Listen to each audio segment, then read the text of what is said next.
Hello everyone, and I'm DJ Ravecow, and welcome to Draw My Life. If you don't know what one of these videos are, it's basically a video where someone draws about their life.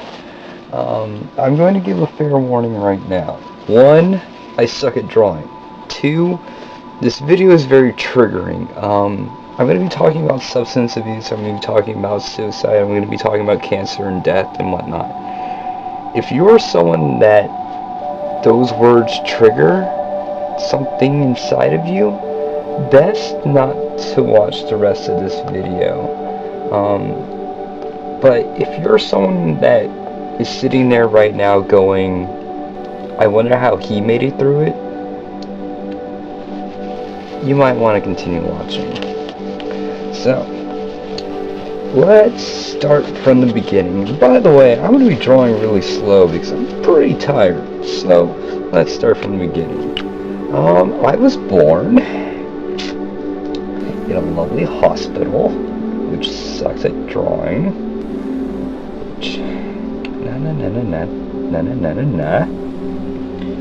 I was born on December the 3rd, 1990, in Santa Clara. I was born to the lovely people of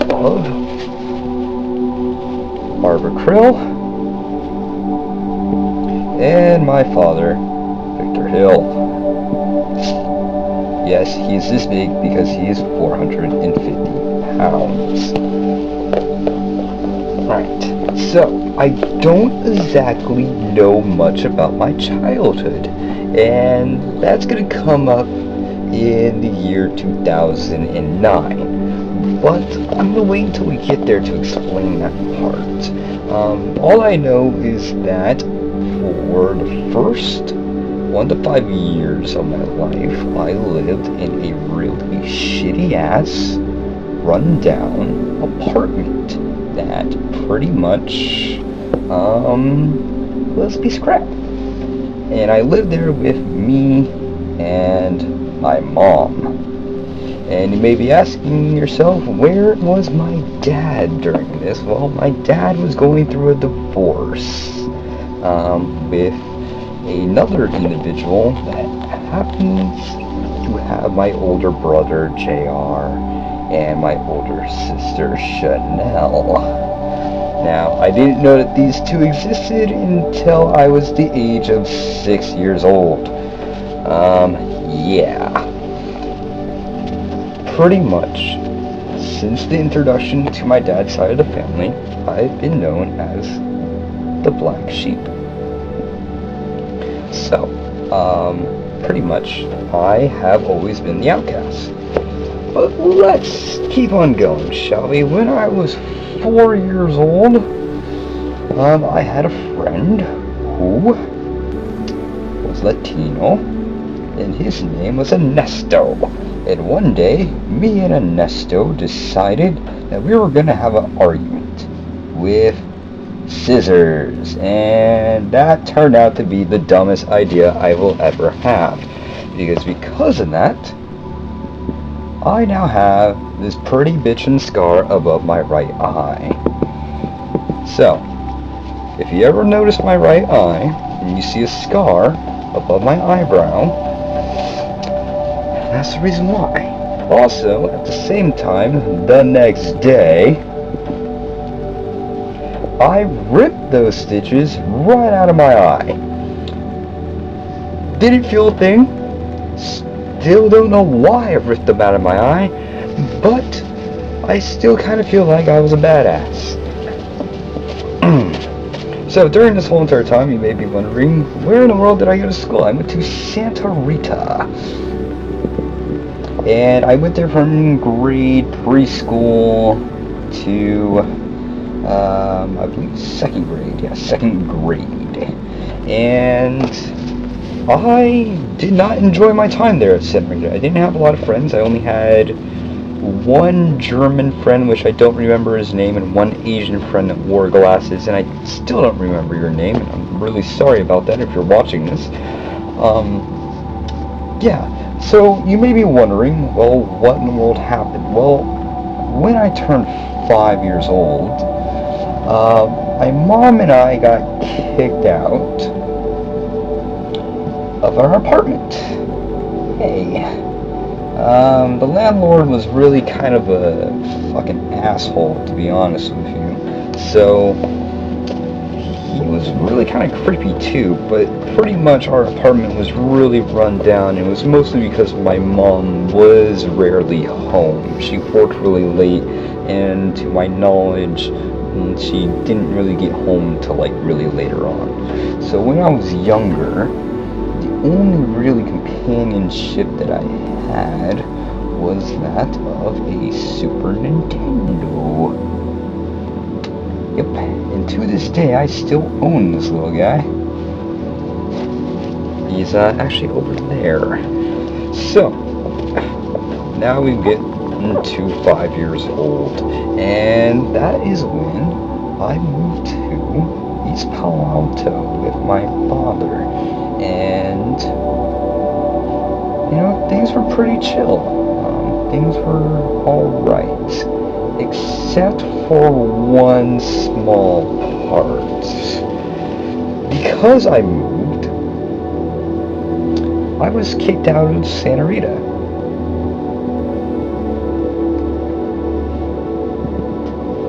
And because I was kicked out of Santa Rita without any prior notice, we decided that it would be best to meet them in the court of law. So, pretty much, if you have wondered why you need an inter-district transfer now, whenever you move from a city to a new city and still want to attend the same school, me. Pretty much, I won. So, fuck you. So, what happened after that? Well, shortly thereafter, in the 3rd grade, I went to an awesome school called Springer. Damn it, I can't spell. Springer. And when I went to Springer, I met some amazing people there. And I met a girl named Mew, and I met a guy named Shaw, and Brian, and Jennifer R. Yeah. But everything wasn't exactly as cheerful as I wanted it to be.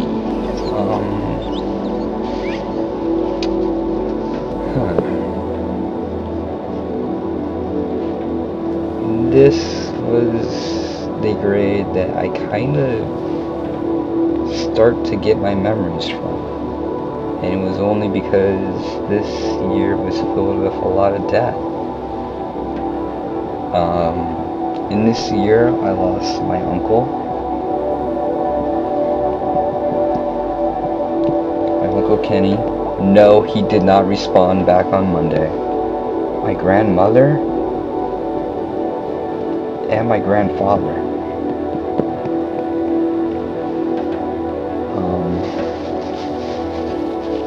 There was also one more death that I experienced this year, and that was the death of Mew.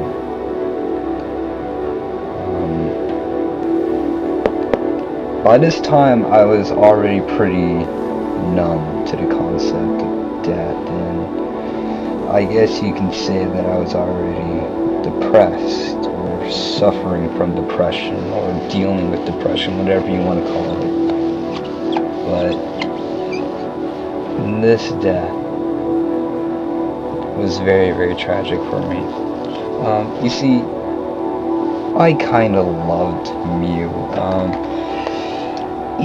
I wouldn't really say kind of loved Mew. I would say full on, this was my first crush I've ever had kind of love. And when Mew died, it just kind of broke everything. And to this day, I still have abandonment issues. Yeah, let's fast forward just a bit, shall we? Let's go to grade 5, where I was a mute. pretty much I didn't talk unless I really needed to talk, and most of the time I didn't need to talk. I had my friends like Shaw, and I really do have to thank this guy a lot, and he was so important to me being better and getting better with my depression and opening up and talking. So Shaw, if you're watching this, thanks buddy. So let's go to 6th grade. I finally got my grades back up. My depression kind of went down just a bit, and I started talking again. Yeah, and I graduated from Springer. Let's go to 7th. Now I'm at Block. Junior high. Pretty awesome. Pretty much nothing much happened there. I met a few new people like Colin and Robin, and with them we formed LAN parties. By the way, by this time I started to get out of my Nintendo 64 days and going into my PlayStation 2 days, my PlayStation 1 days. I haven't exactly reached the pinnacle of DJing yet, and I'm gonna get there. 8th grade, graduated, and yay me, I was happy for once.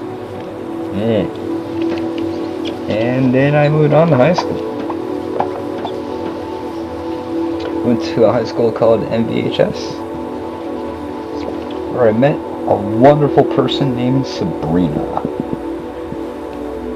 And yeah, Sabrina and I first were like grr, because she kind of liked punk rock, and I kind of liked heavy metal, and then we finally came to a middle ground. But Sabrina eventually became like family, and when I mean like family, I became big brother, and she became sis, and I was there for her for a lot of bullshit, and she was there for me for a lot of bullshit. Pretty much during my high school time was like one of the worst periods of my life. So if anyone ever tells you that high school is going to be the best 4 years of your life, immediately punch them in the fucking face, because high school is not the best 4 years of your life. During this time, I came out about being bisexual to my friends, and I lost a lot of them. So there I was again with my abandonment issues.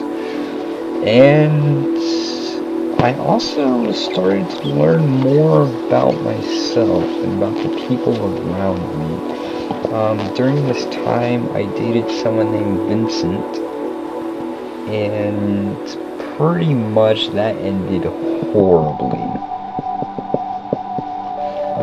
Pretty much, if you look at my body, you will find a scar.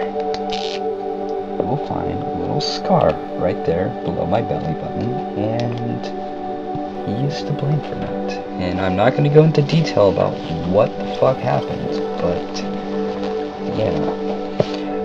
Due to that, I started abusing sleeping pills. And it got bad. Really bad. Like,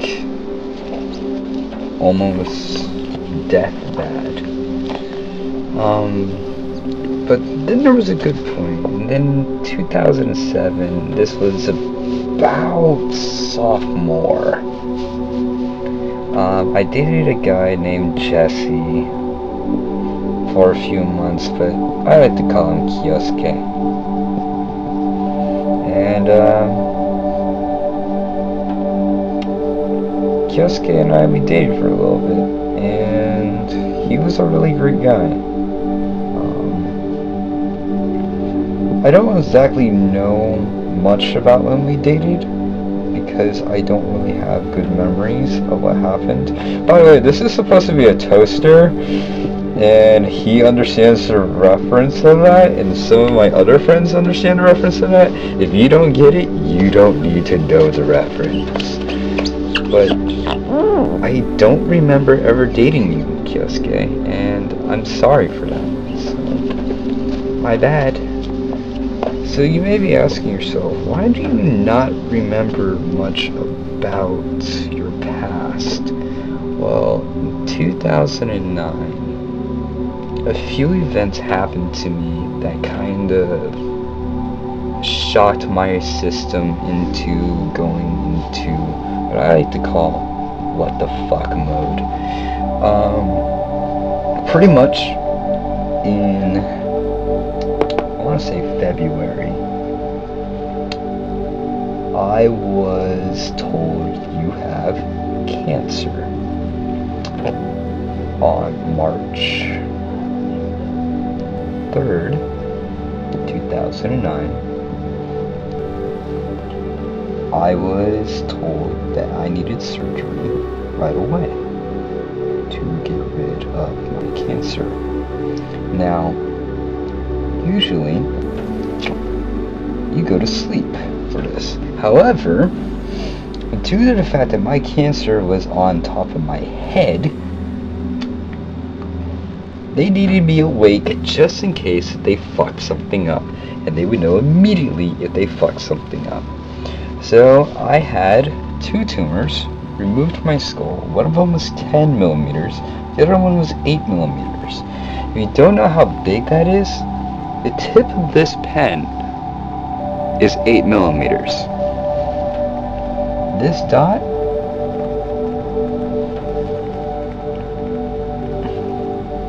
that's 10, and that was inside of my head.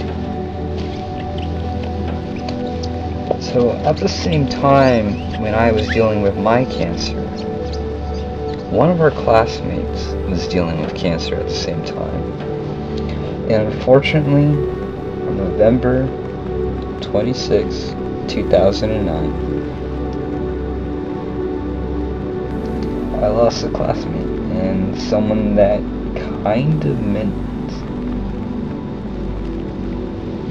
something to me. Brandon, I never really got the chance to really thank him for what he did. And when I came out of the closet, Brandon was one of the few students that didn't pick on me.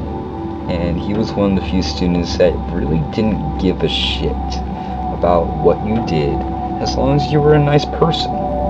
So, Brandon, I'm sorry that this is really late, but thank you, dude. Why did I say thank you? Still miss you, man. So, as you may know, it's a common theme. Depression seems to really hit me at the most inadequate times, and when Brandon died, suicide became a norm. When I was in the 2nd grade, I was diagnosed with ADHD, and because of that, I was given Ritalin. Now, most people don't know this, but ADHD medication has methamphetamines in it, and methamphetamines eventually trick the brain. And unfortunately, some of the really bad side effects of it is psychosis, where you hear and see things that don't exist, and suicidal thoughts. Well, for me, both of these became an unfortunate reality. I didn't really realize how bad my depression became when I went home the night Brandon died, and yeah, let's just say Remember, it's across the road, not down the lane, kids. So, for a while, I used to do self-harming, and I stopped because of one main person. And I still thank this person for being there, and that was you, Sabrina. If it wasn't for the fact that I care about you so much, I probably would be dead right now. So, thanks. So in 2010, I went to Foothill. But that wasn't before I applied for the Army, Navy, and all the other branches. And I was promptly rejected. Turns out when you are classified with ADHD and asthma and you take Ritalin, they don't really want to deal with you. So that was kind of like a really kick in the pants for me. Like, wow, not even an institute or an organization designed to protect this country would even accept me. So I went to Foothill, and my depression got worse. Yay. And it wasn't until I met people like Crystal Lamb and Stephanie and Betty and Faye and, you know, more people like Newton and Nick and all the other members of ASFC, and even Aaron. If it wasn't for you guys, Foothill would be a very, very painful experience for me. Pretty much, when I was at Foothill, I dated someone named Erica. I'm gonna call you Ari. And she broke my heart. And then I dated someone named Crystal. And Xbox became more important to her than a relationship. So I was pretty much abandoned for a long time. If it was not for you guys constantly being there and giving me support, I probably would have killed myself a long time ago. So let's fast forward again to 2013 when I met a girl that I'm going to call Lotus. And Lotus made me very happy. And Lotus meant the world to me. She was pretty much my everything. She let me be who I wanted to be. She let me be the inner person that I've always desired to become. And then Lotus left. And then I had nothing. Absolutely nothing yet again. But that's not true. I do have something. And that something was made back in 2009. And that was Ravecow. And I have to thank my buddy Adrian for telling me the story about the demonic Filipino cow that would haunt the streets of the Philippines. And what had happened was that we would be sitting in history class together at MDHS, and he told me, wouldn't it be funny if a cow showed up at a rave with glow sticks? And wouldn't it be funny if that cow was just dancing and everyone just went along with it? And I said to him, why not me? And he was like, what do you mean? Why not I go buy a cow suit and become the Ravecow? And that's what happened. I became the Ravecow back in 2009. And during this time, I was also going to an anime convention called Anime Con. That's held every May. And I enjoy going to this anime convention. It's going to be very depressing when I'm no longer able to go to this convention. Because it was there that I actually got an interest in DJing. And you would think I got an interest in DJing because the DJs were awesome. No, they just really sucked. And I thought to myself, well, if these fucktards can do it, and they're sucking so bad at it, why not me? So I decided, hey, I got 50 bucks. I'm gonna go get an Ion. Thank you. So that's what I did. I bought my first DJ deck in 2009. I was like, alright, cool. And it turns out there's a lot to it. And that DJing isn't just press play, walk away, I'm a laptop DJ. No, it's beats, it's melody, it's everything. As a DJ, you control everything. You are the atmosphere. You are what makes people move. And it wasn't until I met someone in 2012 named Allie, or Hanzo Strider, that taught me the fundamentals of being a good DJ. It's not the impressive gimmicks that you can do. It's the beats and melody and making sure that you're presenting an awesome atmosphere. Thanks, man. So you may be wondering a little bit about me.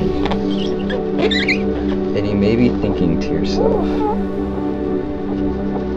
why are you still alive?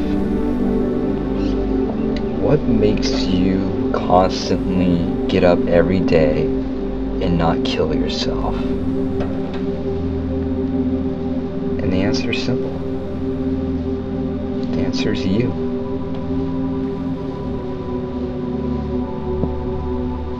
If it wasn't for my fans,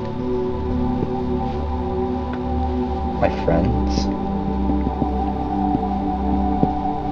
and even just random people giving me compliments,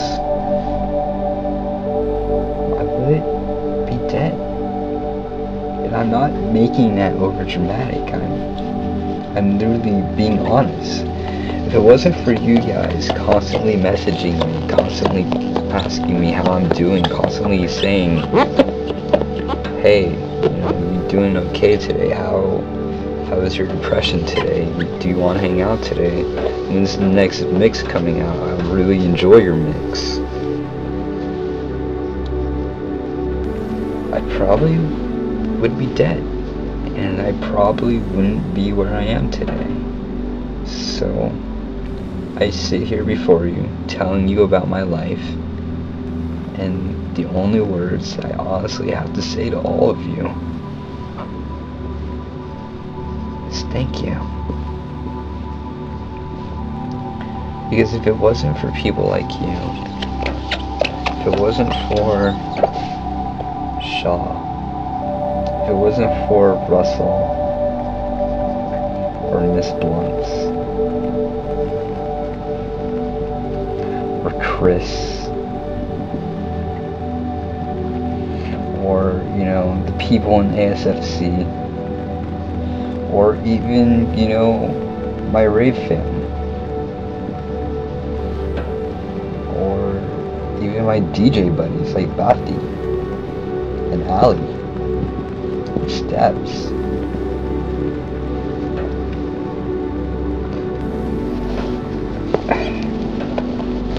I don't know what I would do. You guys keep me going. And the number one person I have to thank the most is Sabrina. Because if it wasn't for the fact that you showed so much care, so much attention, and so much love, there's someone that's not even your own family member, I don't think I would be happy where I am now. I mean, right now, the time of filming this, I'm only 3 classes away from my nanoscience degree, and I wouldn't be here if it wasn't for the support of everyone. So, like how I end all my videos,